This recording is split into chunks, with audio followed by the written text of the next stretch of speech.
Bom, dando continuidade aqui então, vocês viram o tanto que esse sistema é legal no vídeo anterior, no vídeo de número 5, não é? Agora vamos simular algumas coisas aqui. Por exemplo, se por acaso o Fábio, né, ele tem uma audiometria dessa forma aqui, ó, uma via óssea ausente, aqui eu tenho 105, aqui eu tenho 120, aqui a via óssea, eu vou colocar aqui 70, aqui eu posso colocar, vou colocar ausente aqui também, ausente aqui, aí aqui eu tenho 120, vamos colocar aqui ausente e aqui ausente, sem resposta, né? Sem resposta, sem resposta, sem resposta, sem resposta aqui, 6.000 e 8.000. Bom, então, se eu for calcular uma média tritonal aqui, como eu tenho aqui não tenho resposta, qual vai ser a média tritonal? A saída máxima do equipamento. Então, aqui vai escrever saída máxima, não é? Então, eu tenho que ter algumas respostas aqui. Se eu deixasse alguma aqui em branco, por exemplo, se eu tivesse esquecido de preencher aqui, ele fosse fazer a média tritonal, e vai falar que para realizar a média tritonal tem que ter um valor, né? Ou em 500, 1.000 ou 2.000.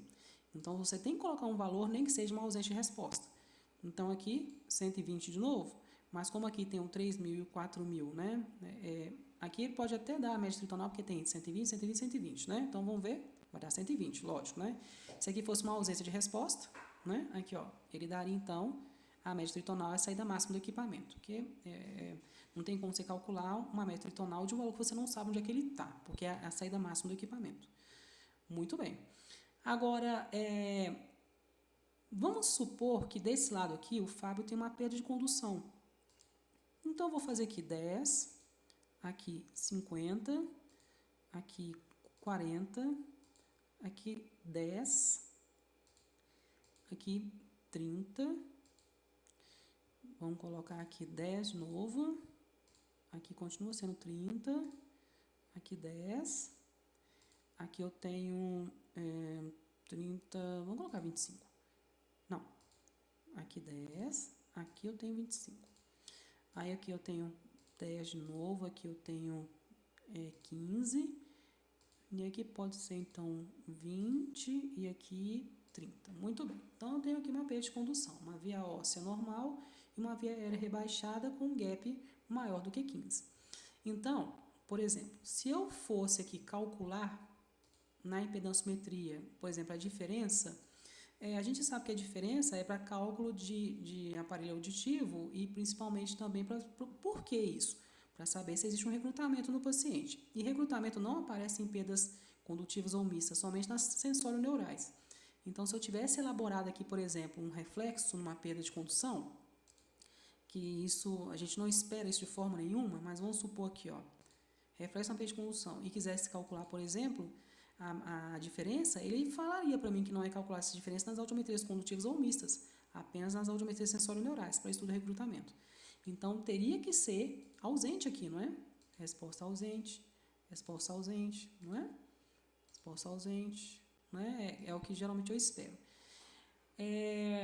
Mesmo porque eu poderia aqui na audiometria, eu tenho uma perda aqui sensório neural, né, acentuada, e desse lado aqui é a perda de condução. E aqui eu teria então que colocar na orelha esquerda, por exemplo, eu poderia fazer o laudo e colocar, fazer a média tritonal, que eu não fiz aqui, né, aqui ó, a média tritonal deu 33, então vai para 35, então seria uma perda, uma audiometria do tipo condutiva, de grau leve, a configuração dela tende a ser ascendente, não é isso?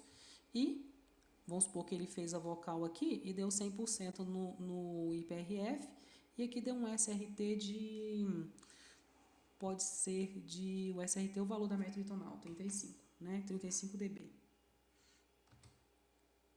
dBNA, né? Então, eu colocaria aqui uma audiometria com nenhuma dificuldade vocal. Certinho? Então, aqui são os elementos que eu preenchi. Fora isso, né, o Fábio pode ter feito, por exemplo, uma audiometria em campo livre, se tivesse uma perda, né, profunda bilateral, para testagem de prótese, com aparelho ou sem aparelho, campo livre, porque não deixou colocar os fones, os fones da audiometria, tudo que é campo livre possível. Então aqui também eu conseguiria calcular, colocar o valor aqui e dessa forma calcular a média tritonal, tanto sem aparelho como com aparelho. Eu poderia ter feito no Fábio uma audiometria comportamental. Aqui eu tenho os instrumentos musicais, né? Se teve habituação, se teve respostas exageradas, se as reações verbais à voz da mãe, voz do examinador, reação ao nome, conclusões do exame. O Fábio pode ter feito uma audiometria ocupacional. Aqui também tem via aérea e via óssea. Via aérea, via óssea 250 vai até 45, né? Na ocupacional não se faz, né? Essa via óssea aqui. Mas, por exemplo, aqui você tem uma via óssea que vai até 65 em 500, aqui você tem uma via óssea que vai até 75 em 1000, né? Uma via aérea que vai até 120, ou então sem resposta, né? Então, você pode preencher aqui, né? E colocar o panorama epidemiológico, colocar o laudo da audiometria ocupacional. A impedanciometria, né? Então, esse Fábio teve uma curva do tipo A, então vamos colocar aqui menos 50, né? Da pá, uma complacência de 0,8, tá ótimo. E a gente não fez o reflexo Y, só fez o reflexo contra, foi a ausência de reflexo contra. Processamento auditivo, né? Se fez, as considerações gerais e a conclusão do exame. Acufenometria, orelha direita e orelha esquerda, quais foram os achados. Limiar de desconforto para estímulo tom puro e para estímulo fala, tá aqui. E outros testes, esse Fábio fez um BERA, né? Aí, pela audiometria do Fábio aqui, ó, teve um BERA ausente à direita e um BERA presente na orelha esquerda, porém com prolongamento de latência. Então, o PEAT ausente na orelha direita e com latências prolongadas na orelha esquerda, não é? Que é onde tem a perda de condução. Muito bem. E aí você fez tudo, identificou o paciente, né? Aqui eu posso colocar, eu tinha perdido a identificação, posso colocar o paciente, você salva o exame, né? E então fica esse exame salvo na sua audiologia clínica. Então toda vez que você for acessar o prontuário do paciente, você vai acessar aqui o botão, vai digitar o nome dele e você vai ter os dados salvos lá, tá? E fora isso, nessa parte aqui, eu acho que eu já falei para vocês no vídeo anterior, tem um prontuário clínico, você colocar a evolução do paciente, imprimir essa evolução se for necessário, e um receituário para o médico, um relatório ou um parecer, né, para os outros profissionais. Você vem aqui em escrever, ele libera aqui a folha e você começa a escrever, né, o seu parecer, o seu relatório. No próximo vídeo, nós vamos fazer o seguinte, deixa eu voltar aqui. Nós vamos falar então das pesquisas, abas pesquisas, possivelmente vamos falar da aba financeiro também, conexão e entretenimento. E aí nós acabaremos esse tutorial demonstrando o sistema Lua Pro.